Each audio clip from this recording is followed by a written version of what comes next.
Books on Tape presents Taken by Barbara Freethy. Read by Bernadette Dunn. Prologue. To my wife. Nick Granville gave Kayla Sheridan a dazzling smile as he raised his champagne glass to hers. Kayla tapped her glass against his. As she looked into the gorgeous blue eyes of the man she had married, she felt a rush of pure joy.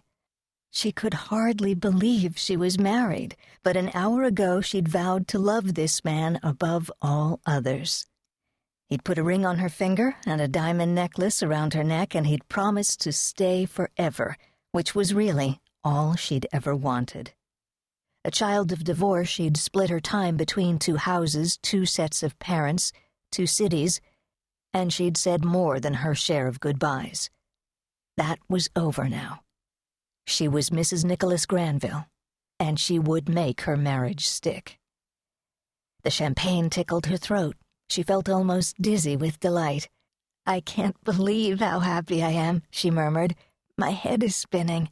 "I like it when you're off balance," he said. "I've been that way since the first second we met," she confessed. "Marrying you tonight is the most impulsive, reckless thing I've ever done in my life." She glanced down at the 2-carat diamond ring on her finger. It was huge, dramatic, and wildly expensive. It wasn't the kind of ring she'd imagined wearing. She'd thought she'd have something set in an old-fashioned silver band, and in her wildest dreams, the stone had never been this big. She was an incredibly lucky woman, and Nick was a very generous man. He'd been spoiling her rotten since their first date. "You do impulsive well," Nick commented. "Better than I would have thought when we first met." "Because you're a bad influence," she teased. His grin broadened. "I've been told that before. Life is supposed to be fun. You are having fun, aren't you?" "Absolutely. This day has been perfect. The chapel was lovely. The minister made a nice speech about love and marriage. I was afraid it would feel like a quickie wedding, but it didn't. And this hotel room, it's incredible." She waved her hand in the air as she glanced around their honeymoon suite. Nick had ordered in scented candles that bathed the room in a soft light, riotous, colorful wildflowers on every table, rose petals lining a romantic path to the bedroom, and silver trays with chocolate-covered strawberries, her favorite dessert. She couldn't have asked for a more romantic setting in which to begin her new life. "You've made me so happy, Nick. You've given me exactly what I wanted." He nodded. "I feel the same way." He leaned forward and kissed her softly on the mouth, a promise of what was to come. "I'm gonna get some ice." He sent her a meaningful look. "I think we'll want some cold champagne later." A tingle of anticipation ran down her spine. "Don't be long." He picked up the ice bucket and headed for the door. Once there, he paused and pulled out the antique pocket watch she'd given him as a wedding present a few minutes earlier. "Thanks again for this," he said. "It means a lot to me. My grandmother told me I should give it to the man I love, and that's you." Kayla wanted him to say he loved her too, but he simply smiled and gave her a little wave as he left the room. It didn't matter that he hadn't said the words. He'd married her. That was what was important. She'd spent most of her 20s with a commitment-phobic boyfriend who couldn't bring himself to pop the question. Nick had told her almost immediately that he intended to be her husband.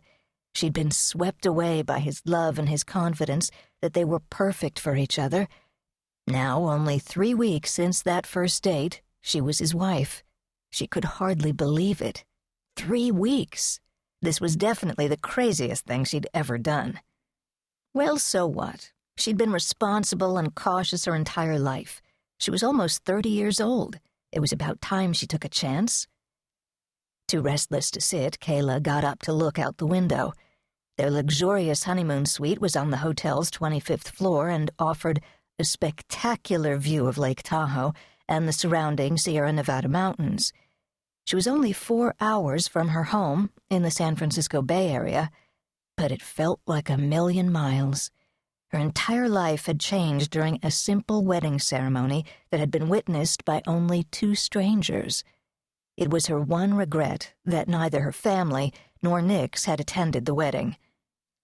But the past was behind her. Tonight was a new beginning.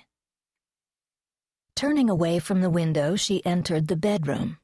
She took off her dress and slipped on a scarlet see-through silk teddy that left nothing to the imagination.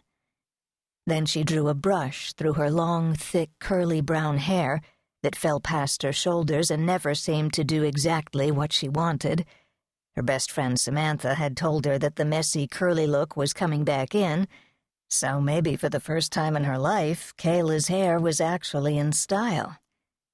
A flash of insecurity made her wonder if the hot red teddy was too much, or if she should have gone with elegant white silk. But the sophisticated white lingerie she'd considered purchasing had reminded her of something her mother would wear, and she was definitely not her mother. Smiling at that thought, Kayla couldn't help but be pleased by her reflection in the mirror. There was a sparkle in her brown eyes, a rosy glow in her cheeks. She looked like a woman in love.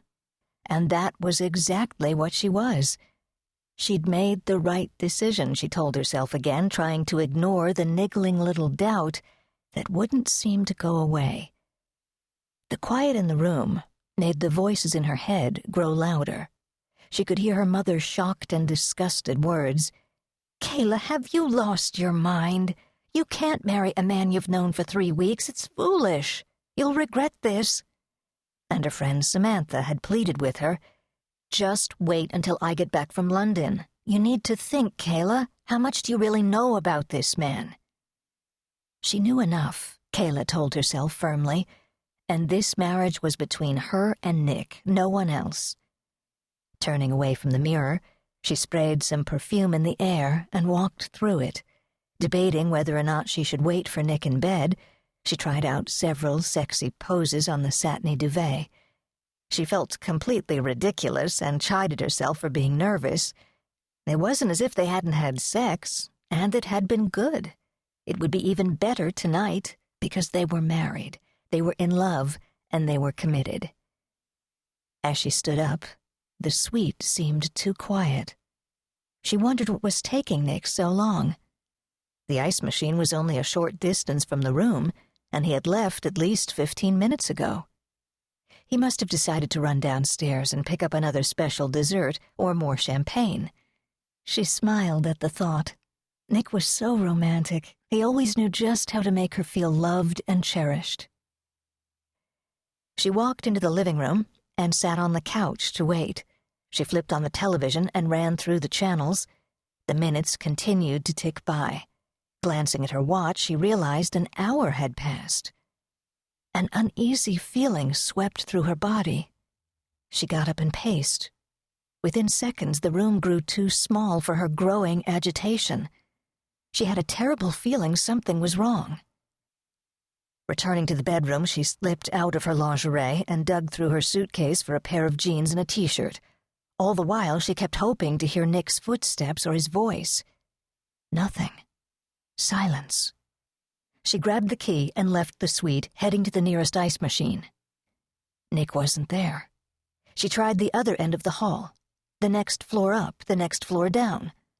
Her heart began to race.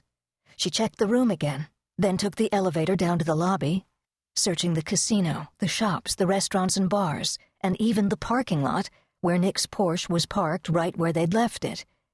She stopped by the phone bank in the lobby and called the room again. There was still no answer. Kayla didn't know she was crying until an older woman stopped her by the elevator and asked her if everything was all right. "My husband, I can't find my husband," she muttered. The woman gave her a pitying smile. "Story of my life. He'll come back when he runs out of money, honey. They all do." "He's not gambling. It's our wedding night. He went to get ice." Kayla entered the next elevator, leaving the woman and her disbelieving expression behind. She didn't care what that woman thought. Kayla knew Nick wouldn't gamble away their wedding night. He wouldn't do that to her. But when she returned to her room,